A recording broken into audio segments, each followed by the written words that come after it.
Nom nom nom nom nom nom nom nom nom nom nom nom nom nom nom. Nom nom nom nom nom nom nom nom nom nom nom nom nom nom.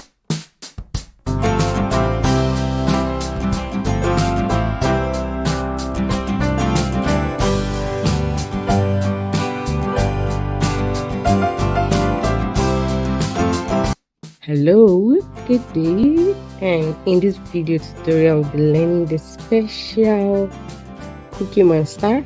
It's very fun to make, trust me. Whenever it eats candies, we have candies, it poops out hearts. So you just stuff it up with the heart, and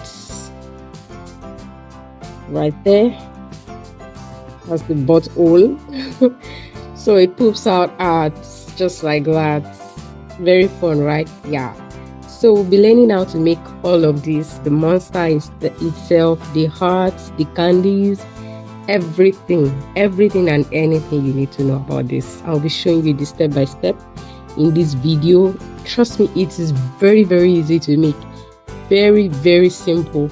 So without wasting much of your time, let's get right into the materials we'll be needing to make this beautiful and gorgeous monster. So these are our materials. They're quite really few, so let me just take you through the material. And we'll be needing a ball of yarn. I'll be using this velvet yarn. You can use any yarn actually. The thicker your yarn, the bigger the monster. So I'll be using this velvet. I'll be using one strand. It's 200 grams, as you can see. It's quite big. So I'll be using this as my main color, as you can see, and this will be my second major color. I'll be using it for the belly patch and also for the spikes right there. So also we'll be needing some couple of other colors for the heart and the candies. So you can actually mix up any color you want, and we'll be needing a little bit of white for the eyes and a little bit of black for the pupil. So these are the materials for the yarn. We'll be needing some fiber or polyfill. We'll be using that to stuff up our monster. And the hook size I'll be using in the course of this tutorial is size 4.5 mm hook. So you can either downsize or upsize your hook. It depends on the thickness of your yarn. So we'll be needing some pin. It's very important. It comes really handy. I use that to pin down my pieces before sewing them to the main body. So it's really helpful. And we'll be needing darning needle or tapestry needle. We'll be using this to sew our pieces together and also to hide our hands. We're needing a pair of scissors for cutting. We're needing a contrast color yarn, or you can just use a stitch marker. So we'll be needing that. And that being said, I think these are the materials we'll be needing to make this beautiful monster. So let's jump right into it. So with my 4.5 mm hook and my main color, this is my main color, and we are going to be starting with the inside of the mouth of the monster.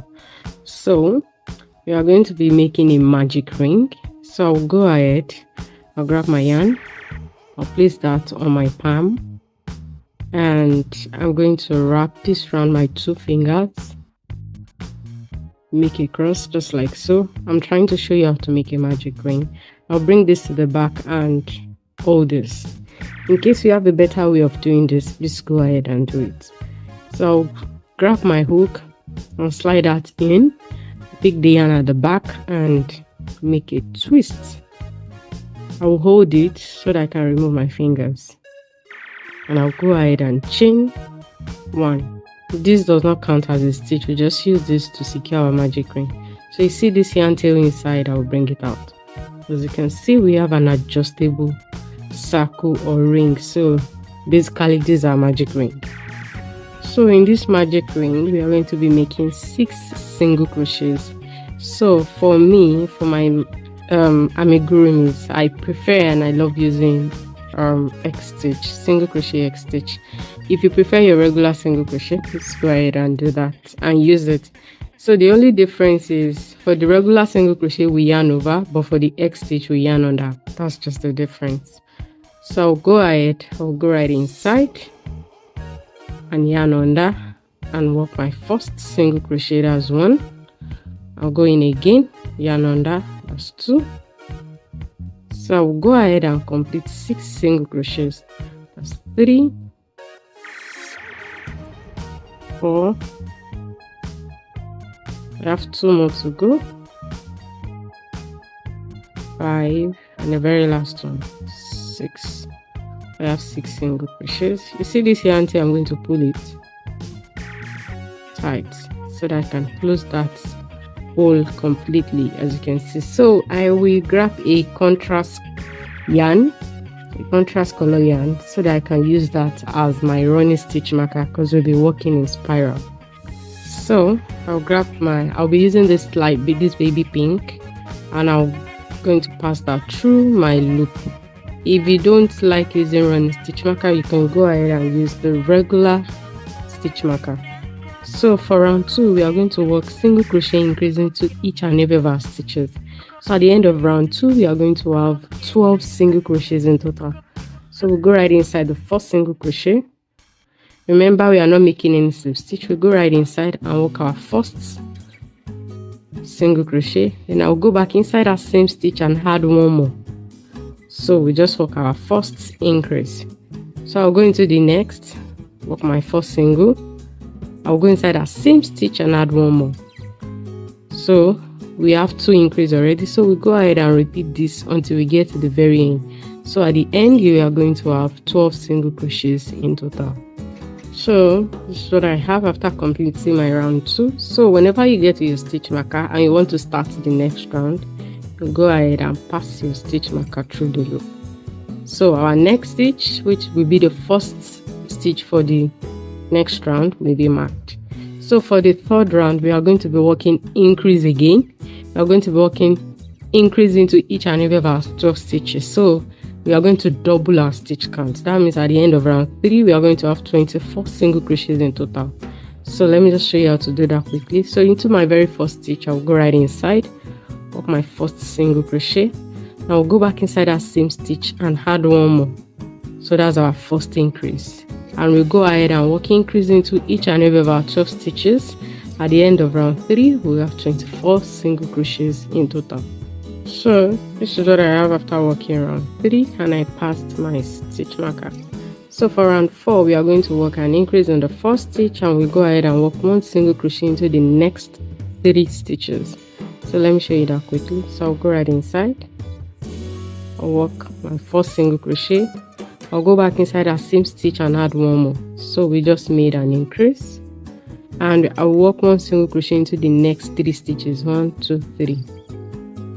So this is 1 into the next, 2 into the next, 3. So I made an increase, then 3 single crochets, and we'll go ahead and repeat this pattern 5 more times. So you make an increase in the next, then you work 1 single crochet in the next 3 stitches, an increase, 3 stitches, an increase, 3 stitches. So you go ahead and repeat this 5 more times. At the end of round 4, we are going to have 30 single crochets in total. So this is what I have after completing round 4. So for round 5, we are going to start with an increase again. You work 2 single crochets in your first stitch.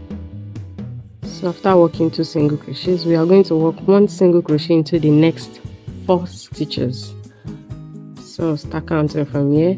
That's 1, 2, 3, and 4. So we'll go ahead and repeat this pattern 5 more times. You work an increase in the next, then 1 single crochet in the next 4 stitches. You make an increase in the next, 1 single crochet in the next 4 stitches. So I'll go ahead and repeat this 5 more times, and that will bring me to the end of the round. So this is what I have after completing round 5. So for round 6, we are going to start with an increase again. So our first stitch, we make an increase inside, like so. And we'll go ahead and work 1 single crochet into the next 5 stitches. So I have 1, 2, 3, 4, and 5. So we go ahead and repeat this pattern 5 more times. you make an increase, then you work 5 single crochets. You make an increase, you work 5 single crochets. So at the end of round 6, you are going to have 42 stitches in total. So this is what I have after completing round 6. So for round 7, 8, 9, 10, 11, 12 and 13.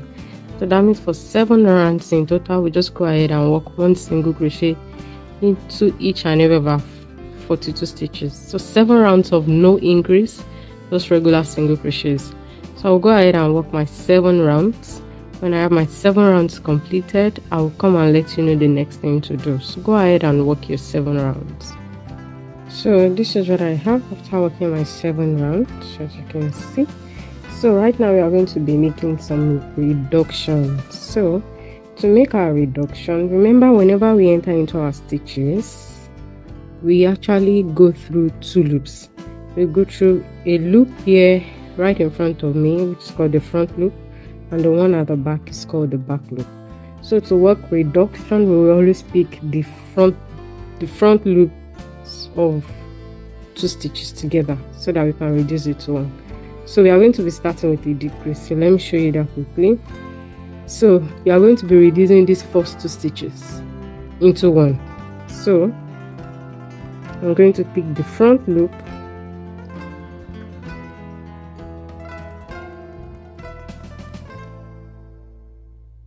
okay, put that behind. So that's my front loop, trying to bypass that stitch marker. Perfect. Now pick the front loop of the next stitch. I have 2 front loops on my hook, and I will work my single crochet. So we just made our first reduction, and after reducing, we'll go ahead and work 5 single crochets. So the pattern for this round is you make a reduction, then you work 5 regular single crochets. You make a reduction, 5 regular single crochets. So I have my reduction made already. So starting from the next stitch, I'll work 5 single crochets in total. 1, 2, 3, 4 and 5. Again, we make another reduction. You pick the front loops. I will go ahead and work 5 single crochets again. Reduce, 5 single crochets. So we are going to be repeating that. We have to repeat that 6 times in total, but I have 1 done already, so we have 5 more to go. So we'll go ahead and complete this. At the end of round 14, we will have 36 stitches in total. So after completing round 14, I'll pass my stitch marker. So for round 15, we'll just go ahead and work 1 single crochet into each and every of our 36 stitches. We are not making any reduction or increase in this round, just regular single crochet. So go ahead and work yours. So for round 16, we are going to make another reduction. So this will be another reduction round. So we are going to reduce the first 2 stitches, pick the front loops, and I'll make my reduction. So after that, we'll go ahead and work 4 single crochets. 2, 3 and 4. So we'll go ahead and repeat this pattern 5 more times. So you reduce, then you work 4 single crochets. You reduce, 4 single crochets. So you go ahead and repeat this 5 more times, and that will bring you to the end of the round. So this is what I have after working my round 16. So for round 17, 18 and 19. So for 3 rounds, go ahead and work 1 single crochet in each and every of our 30 stitches. So after working my 3 rounds, I'll come back and let you know the next thing to do. So after working my 3 rounds, this is what I have. So our very last round that we'll be working for the inner mouth is we are going to make a decrease, and we'll work 3 single crochets. We are going to be repeating that 6 times. So I'll make a reduction. I'll pick the 2 front loops, work my reduction, then I'll go ahead and work 3 single crochets. 1, 2 and 3. So I'll go ahead and repeat that pattern 5 more times, and that will bring me to the end of the round. So after completing that, I'll go ahead, I'll chain 1 and fasten off like so, and I'll pull that out. And after that, see my yarn tail, I will go ahead and my stitch marker. I will pull that out, and you see the mouth that we did. We are going to turn it inside out, and we will go ahead and set this aside. So we are going to move to the next thing. So we are going to be making the second piece, because the inside of the monster we are making two pieces, one for the mouth and one for the underpart. So we just made for the mouth, and we'll be making the second part. So to avoid repetition, you're going to rewind the video. You're going to follow the exact same thing we did for this. You're going to be following from round 1 to round 5. So I'll go ahead and make my round 1 to round 5. 1, 2, 3, 4, 5. So when I have that done, I'll come and let you know the next thing to do. So this is what I have after working to my round 5. And the last round, which is round 5, was you make an increase, then you work 4 single crochets. So from round 6 to round 18, that's 13 rounds in total. You go ahead and work 1 single crochet back and forth. You go in rounds, so 13 rounds in total. So when I have this done, and when I have my 13 rounds done, when I get to round 18, I'll come and let you know the next thing to do. So after working my 13 rounds, this is what I have. So for round 19, we are going to be making some decrease. So we are going to be starting with decrease, just like we did for the previous one. So pick the front loop of the next 2 stitches, then we'll go ahead and work 1 single crochet into the next 4 stitches. 1, 2, 3, and 4. So we'll go ahead and repeat this pattern 5 more times, and that will bring us to the end of the round. So you make a reduction, then you work 4 single crochets. So now round 20, which is our final round, we'll make a decrease, then we'll go ahead and work 3 single crochets. So this is the pattern we'll be repeating for this round. So that's 1, 2, and 3. So I'll go ahead, I'll make a decrease, then work 3 single crochets, make a decrease, 3 single crochets. So I'll repeat that 5 more times. That will bring me to the end of the round. So after completing this, I will go ahead, I will chain 1, now fasten off, and after that I'll pull this out just like that, and for my stitch marker I'll pull that out as well, and I'll turn this inside out and then set this aside, and we'll move to the next thing.